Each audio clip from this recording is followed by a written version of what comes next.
how to be a failure and still live well. In Elizabeth Kostova's novel The Historian, a young scholar stumbles upon a strange, ancient book left anonymously on his desk. Puzzled, he seeks out his professor, who responds by pulling out a similar book from the top shelf of his study.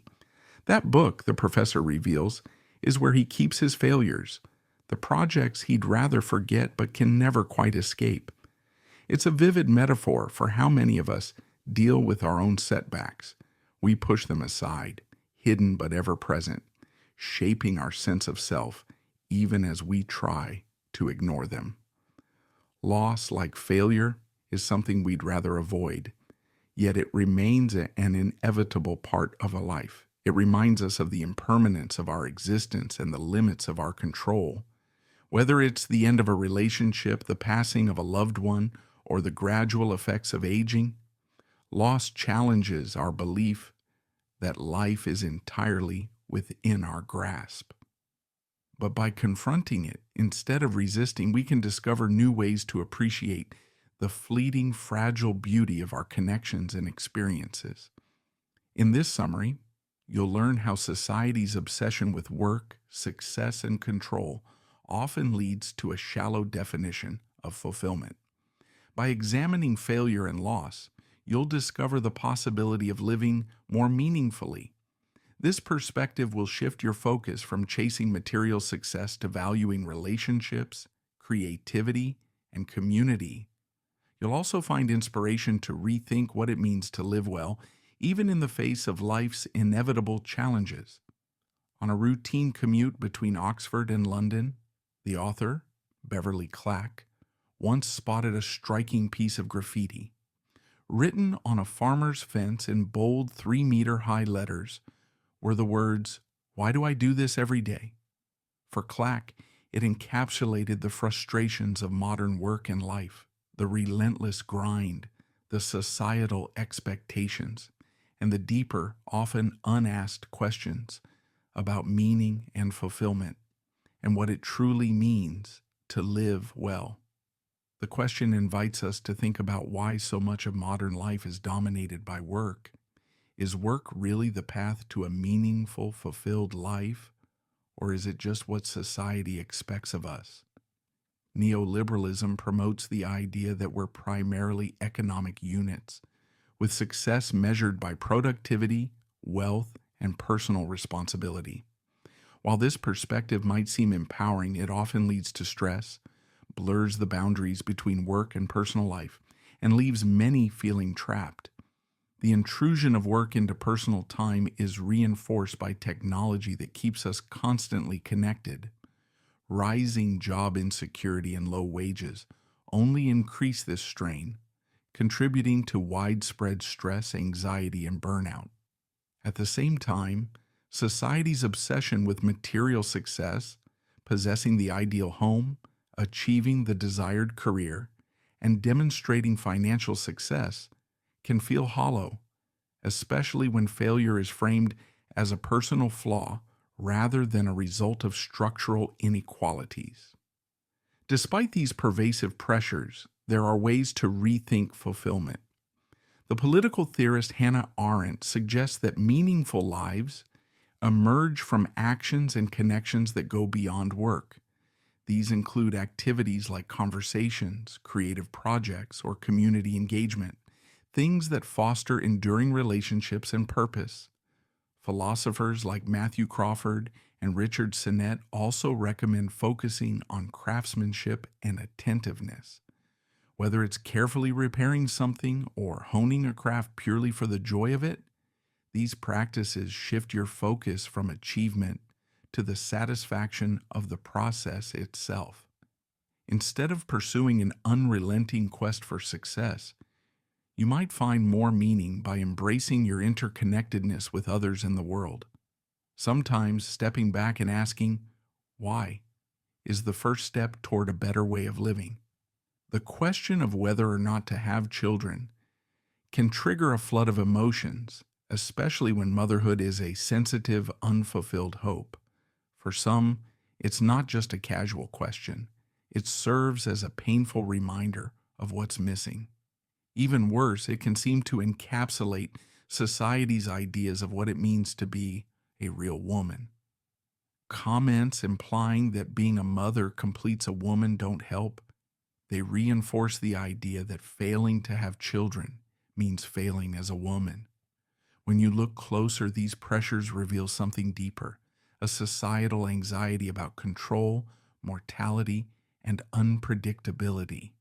Historically, society has placed the weight of these fears on women's bodies, which have come to symbolize things people can't control, like aging, decay, and death.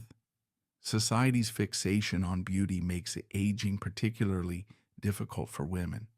The aging female body is frequently viewed with disgust, and companies capitalize on this vulnerability by promoting products and procedures that promise to slow or reverse the effects of time.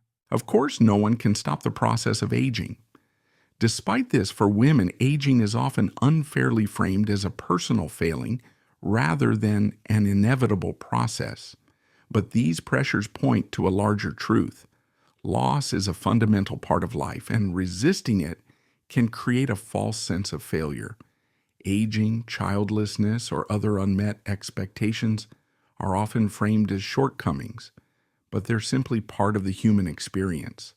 While loss can feel overwhelming, it also holds the potential to inspire a new understanding of what gives life meaning. By looking beyond societal ideals like youth and perfection, it's possible to focus instead on connections, kindness, and the relationships that enrich life. Focusing on what's meaningful can shift perspectives from fear of what's uncontrollable to a deeper appreciation for life's natural transience. Accepting life's impermanence allows for a way of living that values connection and embraces the beauty found in imperfection and change. This approach offers a more lasting sense of fulfillment. Have you ever considered how much control you really have over your life and your death? Reflecting on loss, illness, and mortality can reveal truths about human fragility and connection, often hidden by society's focus on success and independence. Grief and death aren't shortcomings, even though they're often treated that way. Modern ideals, especially in cultures that prioritize achievement and control, frame mortality as something to conquer. Advances in medical science have encouraged an unrealistic belief that death can be delayed forever, turning the sick and dying into symbols of irresponsibility or inadequacy. This mindset marginalizes those who can't meet these impossible standards, such as the chronically ill, the elderly, or the poor. Philosophers and religious thinkers have grappled with these questions for centuries. While Epicureanism and Buddhism frame death as a natural event that encourages humility, Christian theology, especially Augustine, presents it as unnatural, a punishment for human failure. These contrasting views still resonate, shaping how death is understood today. But illness and death reveal something much deeper. They show how interconnected and dependent we are on one another, countering the myth of self-sufficiency. For example, Philip Gould, facing terminal cancer, initially treated his diagnosis as a battle to win, but later found solace in focusing on relationships and acceptance. Similarly, Kate Gross, a young professional and mother who was also a cancer patient, rejected the illusion of control, finding comfort in love and the small joys of everyday life. Grief, too, is a profound teacher. It forces you to confront life's fragility and the unpredictability of human bonds. Painful as it is, grief highlights what matters most: the enduring connections we share with others. Attempts to dominate or deny these realities through extreme medical interventions, wealth-fueled solutions like cryonics, or the pursuit of a good death often deepen suffering rather than ease it. The advice here is simple: stop chasing control and focus on what truly matters. Prioritize love, relationships, and the shared vulnerability that binds us all. Mortality isn't a failure. It's a reminder to shift your attention from independence to interdependence. Accepting this is no small task, but it's what makes life and death fully human. Imagine working in an environment where every action is measured, every outcome quantified, and your worth as an employee depends on hitting numerical targets. The implications of such a system extend far beyond the office walls, infiltrating personal identity and professional growth, stifling creativity and spontaneity. In such systems, bureaucracy and metrics dominate, and there's little room for personal judgment. Instead of embracing human imperfections and the richness they bring to our experiences, these systems strip them away. Take, for instance, an academic trapped by publication quotas and citation indexes. Not only does this pressure affect their work output, it also deeply impacts their sense of self and professional value. This overemphasis on metrics leads to a dehumanizing workplace where individuals feel more like cogs in a machine than like creative and spontaneous beings. The fear of failure looms large, not as a natural part of learning and growth, but as a threat to your career stability and progression. It's important to ask yourself whether you're working in an environment that respects your human qualities. Or are you being pushed into a mold that values output over everything else? What's the advice? Look for alternatives that respect and incorporate human fallibility. Opt for systems that allow for unpredictability and embrace it as a source of creativity and innovation. Rather than penalizing failure, such environments view it as a catalyst for growth and learning. So, how can you adapt to an overly controlled work setting? Start by recognizing the limitations of the environment. Maintain your spontaneity and creativity, even when the system seems stacked against these qualities. Advocate for more balanced measures of success that value quality and innovation over mere numbers. Remember, transforming a deeply ingrained system might not be solely in your hands, but small steps toward valuing human elements can pave the way for broader changes. By promoting an understanding of these challenges, you can help create an environment that not only meets targets, but also nurtures well-rounded, fulfilled individuals. So next time you're evaluated, consider not just the numbers, but the broader impact of your work on both your professional environment and your personal well-being. Do you ever feel that achieving economic success isn't as fulfilling as you expected? This could be because society often measures success primarily in economic terms, defining us as Homo economicus, beings focused entirely on self-interest and monetary benefits.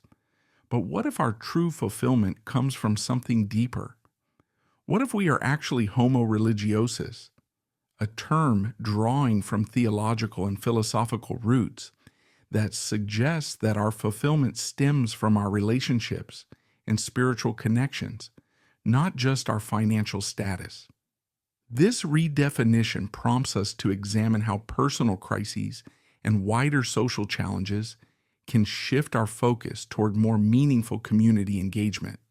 For instance, when political and economic policies threaten the welfare of our communities, diving deeper into communal activities can redefine what success and failure mean to us on a profound level.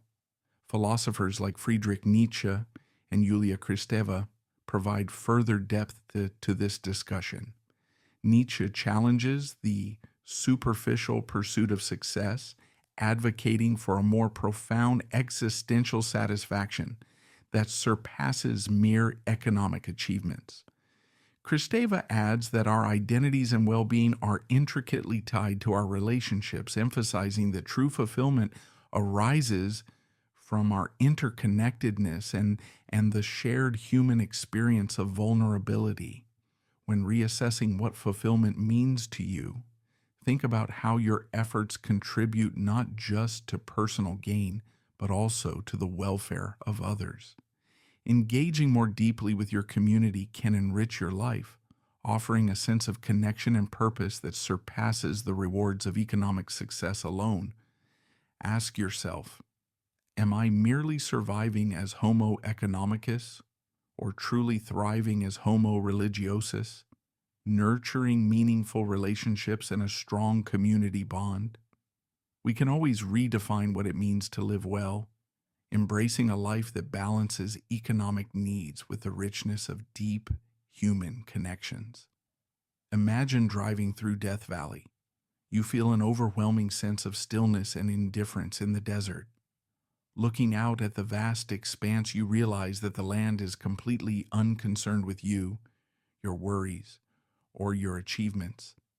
This unsettling yet liberating realization about insignificance can create space for a rethinking of how you approach loss and failure.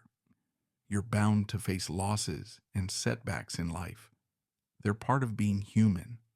But instead of seeing them as obstacles or reasons to despair, you can treat these moments as opportunities to reflect on what really matters. Success often keeps you on the surface of things, but failure and loss force you to dig deeper, uncovering truths about yourself and your connection to the world. The idea that suffering is universal might offer you some small comfort. Everyone experiences pain and vulnerability at some point, even if it's not distributed evenly. By recognizing this shared fragility, you can find solidarity with others and shift your focus toward building better relationships and supporting those who are struggling. There's also power in pausing. When you're in the middle of a loss or failure, it can feel tempting to rush forward and escape the discomfort. But if you give yourself time to sit with the experience, you might find new perspectives emerging. Silence can help with this. In today's noisy, fast-paced world, allowing yourself quiet moments to reflect can open the door to insights you wouldn't otherwise notice.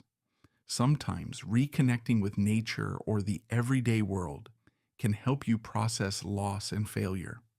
Walking, for example, isn't just a way to clear your head. It can ground you in your surroundings, helping you feel part of something larger. Even simple things like watching the sunset or listening to birdsong can remind you that life goes on, with or without your plans going perfectly. In the end, failure and loss don't have to define you. They can teach you to step back from society's shallow benchmarks for achievement, like wealth or status, and instead guide you toward a richer, more fulfilling sense of connection with others and with the world itself. In this summary to How to Be a Failure and Still Live Well by Beverly Clack, you've learned that redefining failure and success is key to living a meaningful life. Modern society often equates success with productivity, wealth, and personal achievement, leaving little room for vulnerability and human complexity. This narrow view creates stress, burnout, and a sense of inadequacy when expectations aren't met. Embracing failure and loss as inevitable parts of life allows for a deeper appreciation of what truly matters. Fulfillment comes from nurturing relationships and acknowledging your interconnectedness with others and the world. This perspective shifts the focus from individual achievement to a broader sense of purpose, rooted in community, compassion, and shared experiences. You've also seen how societal pressures, particularly on women, magnify feelings of inadequacy by linking worth to unattainable ideals like beauty, youth, and motherhood. Accepting the natural cycles of growth and decay offers a more compassionate understanding of self-worth and success. Ultimately, living well means stepping away from the relentless pursuit of perfection and embracing life's unpredictability. Failure isn't a flaw, but a valuable part of the human experience, teaching us resilience and helping us find deeper connection and meaning. Okay, that's it for this summary. We hope you enjoyed it. If you can, please take the time to leave us a rating. We always appreciate your feedback. See you in the next summary.